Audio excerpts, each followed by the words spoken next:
सभी सैनिकों को साथ में ले लो और जाकर दक्षिण की गुफा की ओर जाओ। दक्षिण की गुफा में ही वह चोर मिलेगा और चोर जैसे ही मिले उसे पकड़कर मेरे राज दरबार में लेकर आओ। जी महाराज, अवश्य ही ऐसा ही होगा। जब हम सभी सैनिकों के साथ जाएंगे तो उन चोरों का हमें पता भी चलेगा और साथ में हम उन्हें बंदी बना करके भी ले आएंगे।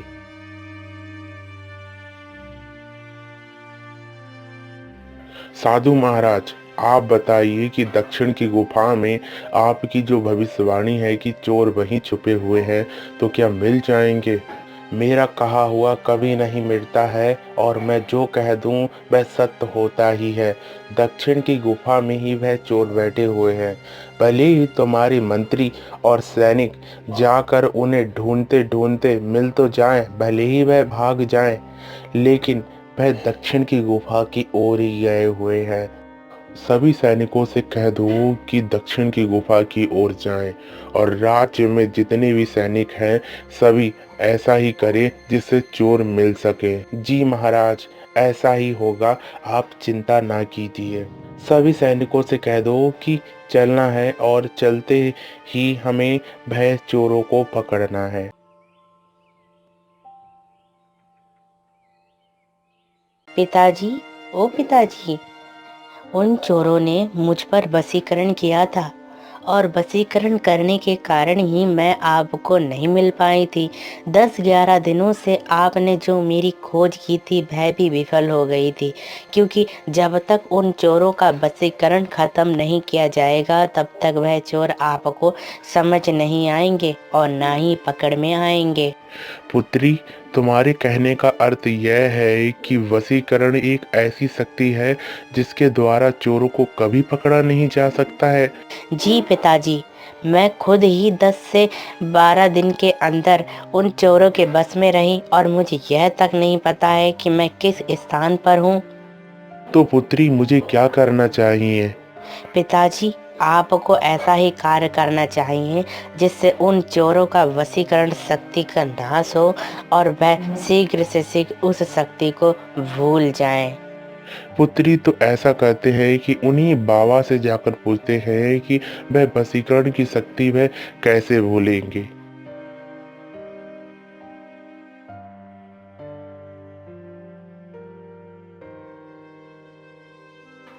बाबा जी, आप बताइए कि वह वशीकरण की शक्ति जो चोरों के पास है वह अपने आप से कैसे भूल जाएंगे?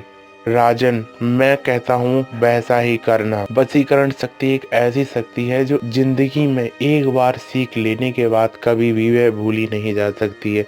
बस उस शक्ति को तुम थोड़ा कम कर सकते हो। वशीकरण में यह नियम होता है कि कोई भी व्यक्ति किसी के भी आंख में आंख डालकर देखता है तो वह उसका ही हो जाता है, उसका ही गुलाम बन जाता है। अगर चोर जब भी तुम्हारे सैनिकों को दिखे तो तुम्हें और तुम्हारे सैनिकों को वहां पर उनके आंखों से आंखें नहीं मिलानी है। और कुछ वशीकरण ऐसे भी होते हैं जो वह स्वयं ही कर सकते हैं, आंखों की जरूरत नहीं होती है। लेकिन ज़्यादातर वशीकरण ऐसे ही होते हैं कि उन्हें आंखों से आंखें मिलाने पर ही वशीकरण हो जाता है। इसलिए अपने सैनिकों से कह देना कि जब चोर मिले तो उन्हें अपनी आंखें ना मिलाएं। जी बाबा जी, ऐसा ही होगा और मैं ऐसा ही कहूँगा।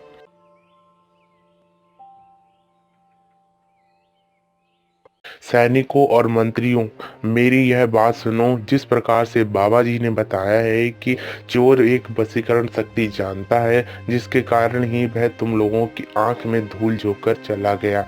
आगे से जब तुम उन चोरों को पकड़ने के लिए जाओगे तब उनसे अपनी आंखों से आंखें नहीं मिलाना और जो बाबा जी ने जड़ी बूटी दी थी उसे तुम साथ में ले जाना। और सुनो, इन जड़ी बूटियों का प्रयोग तुम करते रहना, क्या पता वह चोर आकर तुम पे वशीकरण कर दे और तुम्हें पता ही ना चले। जी महाराज, ऐसा ही करेंगे और चोर का पता हम शीघ्र से शीघ्र लगा लेंगे।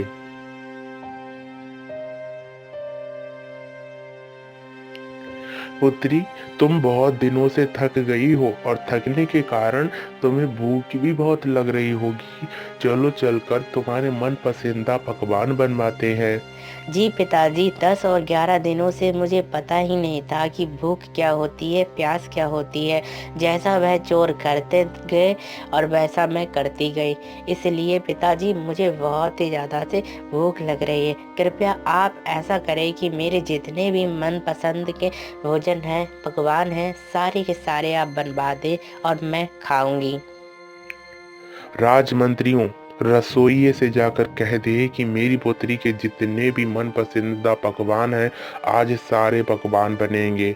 और उन चोरों को ना मिलने पर मुझे दुख है, लेकिन मेरी जो पुत्री मेरे घर आ गई है, इसने मुझे बहुत ही ज़्यादा सुख दिया। इसलिए आज मैं यह घोषणा करना चाहता हूँ कि जो भी मेरी राजकुमारी को प्रसन्नता के संग रखने का प्रभाव दिखाएगा और जो भी मेरी राजकुमारी को प्रसन्न रख लेगा, उसी से मैं विवाह कर दूंगा। अन्यथा मैं मंत्री के लड़के से ही विवाह करूंगा, क्योंकि उसका भी लड़का अब जवान हो चुका है।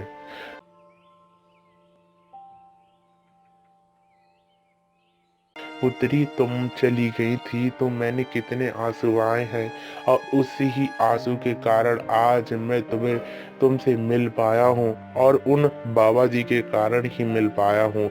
ऐसा करो, उन बाबा जी को भी निमंत्रण देता हूँ भोजन करने के लिए। बाबा जी, चलकर भोजन कर लीजिए, क्योंकि आपके कारण ही मेरी पुत्री का पता चला है।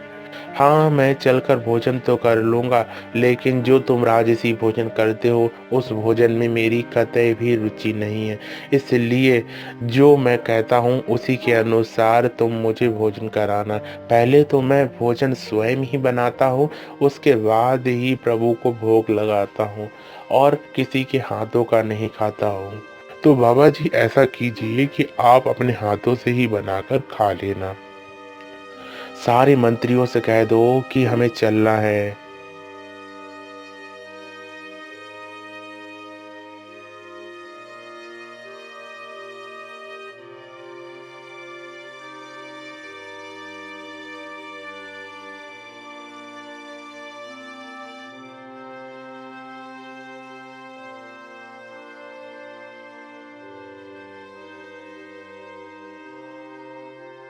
देखिए, दक्षिण की गुफा की ओर हम आ चुके हैं, और दक्षिण की गुफा में अब हम प्रवेश करने ही वाले हैं।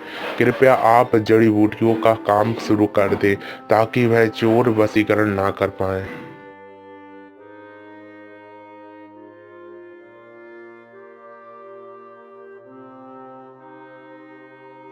कल्लू, देखो ना, हमें तो ऐसा लगता है कि कहीं राजा ने हमारी खोज करना शुरू ना कर दी हो। अरे मल्लू, तुम ऐसी बातें क्यों करते हो? तुम्हें पता है कि मेरा वशीकरण इतना तेज है कि कोई भी व्यक्ति आकर मेरे सामने टिक नहीं सकता है।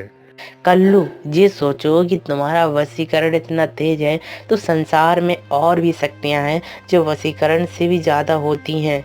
अरे मल्लू, तुम तो मुझे फंसा कर ही रख दोगी। इतना सोचो कि जब मैंने राजकुमारी पर वशीकरण किया था, तब उन सैनिकों ने 10 से 15 दिन के अंदर भी मुझे नहीं ढूंढ पाया था। तब वह अब कहाँ ढूंढ पाएंगे? कल्लू, तुम थोड़ा भी सोचो कि जो वशीकरण तुमने किया था और तुम कह रहे थे कि तुम्हें कोई नहीं पकड़ पाएगा, फिर भी मंत्रियों ने आकर तुम्हें पकड़ लिया। सारे सैनिकों के द्वारा हम वहां से भगाए गए, और तुम कहते हो कि हमारा वशीकरण काम करेगा। बात तो एकदम ठीक है, लेकिन इस वशीकरण की शक्ति का राज किसी ने तो राजा को जाकर बताया होगा। उसकी खोज पर ही हम दक्षिण की गुफा से निकलते हैं, और उस खोज में जाते हैं कि किसने राजा को यह शक्ति बताई, जिसके कारण हमारा वशीकरण विफल हो गया था। चलो चलते हैं। अरे, यहाँ पर तो कड़े पहरेदार लगे हुए हैं। लगता है हमारे लोगों की खोज में ही लगे हुए हैं। चिपके से इनसे बचते हुए वहां से निकलते हैं। मल्लू, ऐसा करते हैं, मैं यहाँ से चोर की भेष में निकलूंगा तो मैं तो तुरंत ही मृत्यु दंड पा जाऊंगा। ऐसा करते हैं, भेष बदलकर साधु बन जाते हैं। ऐसा ही करेंगे। और सुनो, एकदम हम राज दरबार में और राजमहल में नहीं जाएंगे और पता करेंगे कि किसने हमारा यह वशीकरण तोड़ने का नियम बनाया है। और क्या, ऐसा ही करेंगे कल्लू। और सुनो, साधु भेष में तनिक सा भी किसी को यह संशय ना हो कि हम एक चोर हैं। चलो चलते हैं, बाजार की ओर चलते हैं, वहां पर हम थोड़ा काम धंधा भी कर लेंगे। चलो।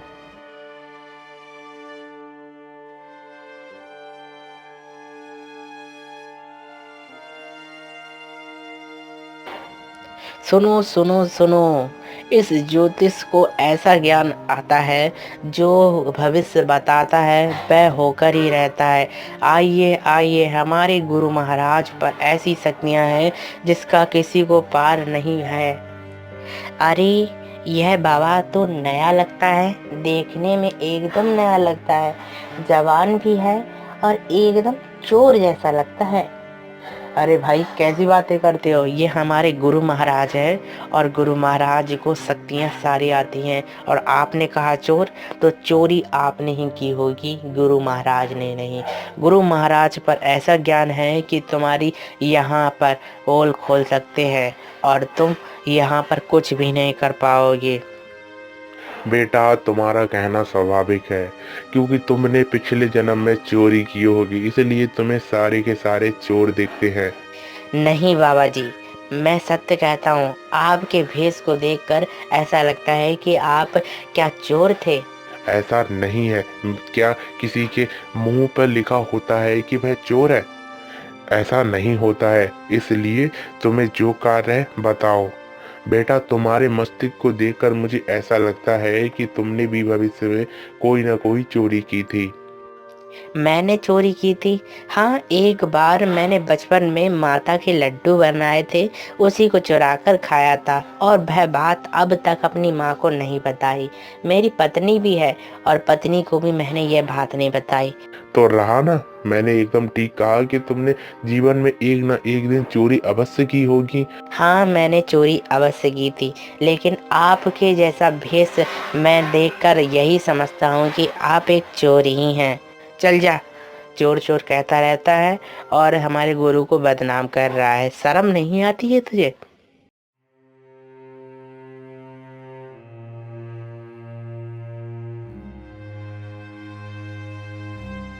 महादेव, तुम्हारा विवाह मैं अपनी पुत्री चंद्रा के संग करने जा रहा हूँ। तुम क्या इसमें सुखी रहोगे?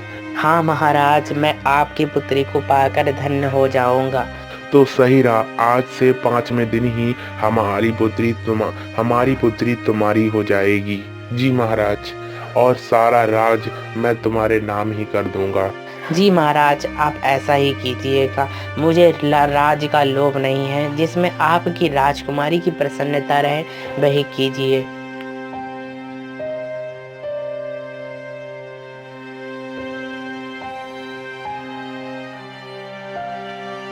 मल्लू, क्या मेरा भेष ऐसा लगता है कि मैं चोर हूँ? हाँ भाई, चोर हैं तो चोर ही लगेंगे, वो साधु महाराज तो नहीं लगेंगे। ना ही हमारे आचरण ठीक हो गए हैं, एकदम चोर जैसे ही लगते हैं। तो चुप रहे, हम तो ऐसा ही भेष बनाकर रहेंगे। अब ऐसा करते हैं, बहुत दिन यहाँ बीत गए हैं और बीतने के पश्चात हम राजमहल में जाएंगे और आज राजकुमारी का विवाह भी है। और विवाह में ही उस साधु को भी पकड़ेंगे जिसने हमारा वशीकरण शक्ति को कम किया है।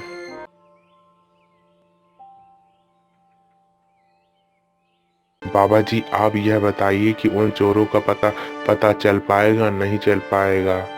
मेरी भविष्यवाणी में एकदम ठीक निकलता है कि गुफा की ओर ही वह चोर मिलेंगे, लेकिन इस समय वह चोर तुम्हारे ही राज दरबार में भ्रमण कर रहे हैं और किसी भी समय तुम्हारी पुत्री के समीप आ सकते हैं।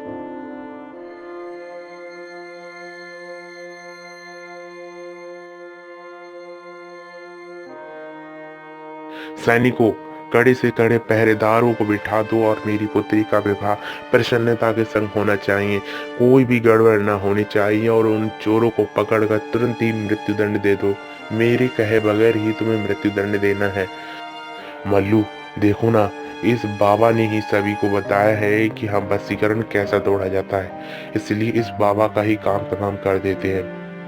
अब बात समझ में आई। चोर तो मेरे आगे पीछे ही घूम रहे हैं। ऐसा करते हैं, इन चोरों को उल्टा ही मजाक सिखाते हैं। राजन, मैं आपको एक सतर्क करने आया हूँ और सतर्कता संग यह कहने आया हूँ कि वह चोर आपके राज दरबार में आपकी पुत्री के कक्ष के आसपास और मेरी कक्ष के आसपास घूम रहे हैं, क्योंकि उन्होंने यह षड्यंत्र कर लिया है कि वह मुझे मार ही डालेंगे। इसलिए जैसा ही मैं इशारा करूं, उन चोरों को पकड़ लिया जाए। जी। मल्लू, उस साधु का कक्ष कहाँ पर है? अरे यहीं पर है।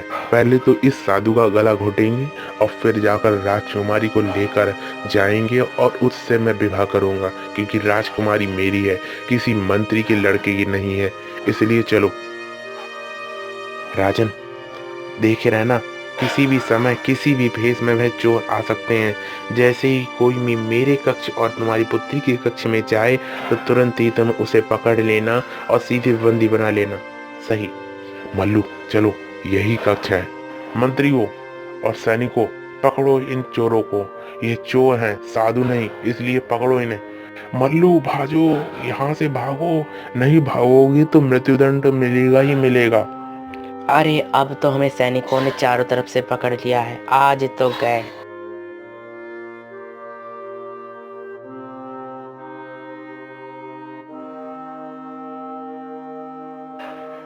क्यों चोरों, तुमने मेरी पुत्री का अपहरण क्यों किया था? और अपहरण करने के बाद वशीकरण शक्ति को तुमने ऐसा दुरुपयोग क्यों किया? क्योंकि महाराज, मुझे आपकी पुत्री पसंद आ गई थी और पसंद आने के पश्चात मैं उससे विवाह करना चाहता था। क्या कहा? मेरी पुत्री एक चोर को पसंद आ गई थी? तुम में कुछ ऐसे गुण हैं जिससे मैं अपनी पुत्री का विवाह तुमसे कर सकूं? जी महाराज, मुझ में वशीकरण ऐसी शक्ति है जिसे आप किसी भी राज्य में जाकर और किसी भी बड़े से बड़े युद्ध को भी मैं टाल सकता हूँ। ऐसा कैसे कर सकते हो? पड़ोस के राज्य से यह निमंत्रण आ रहा है कि भाई युद्ध के लिए मुझे प्रेरित कर रहे हैं। अगर ऐसा तुम कर पाए तो बहुत ही शीघ्र मैं तुम्हारा विवाह अपनी पुत्री से कर दूंगा। सही महाराज। राज,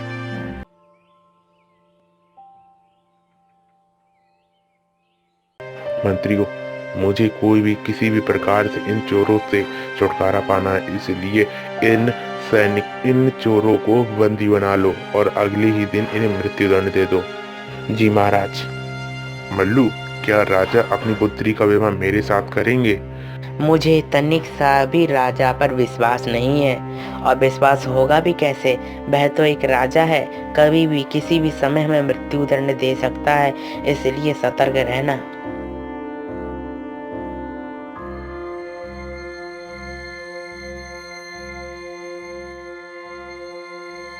मल्लू और कल्लू, राजा ने कहा है कि तुम्हें मृत्युदंड ना देकर हम अपने राज दरबार में एक सेवक के रूप में कार्य करने के लिए देते हैं, और जिसमें तुम्हें पहलवानी के साथ साथ बहुत से ऐसे भी कार्य करने होंगे जिससे तुम्हारी इस दंड से मुक्ति हो सकती है। अरे जैसा भी करो, मुझे इस जेल से बाहर निकालो। इसके पश्चात उन चोरों को प्रसन्नता के संग राजा ने अपने दरबार में रख लिया और सोचने लगी कि साधु महाराज जी की संगत के कारण मुझे किसी को भी मृत्युदंड नहीं देना चाहिए। और जो चोर थे वह भी राजा के शुभ चिंतक बन गए और राजकुमारी का विवाह शीघ्र से शीघ्र मंत्री के लड़के के संग हो गया। लेकिन चोर यही बात करता रहा कि मेरा विवाह राजकुमारी से नहीं हुआ। बाद में जब राजा के संग से और साथ महाराज के संग से इन चोरों की बुद्धि ठीक हुई, तब उन्होंने जाना कि चोरी करना एक पाप होता है, और जिसके पश्चात राजा ने भी उन्हें क्षमा कर दिया और अपनी पुत्री को सुखी के संग अपने राजमहल में अपने जमाई के संग वहीं पर रहने लगे।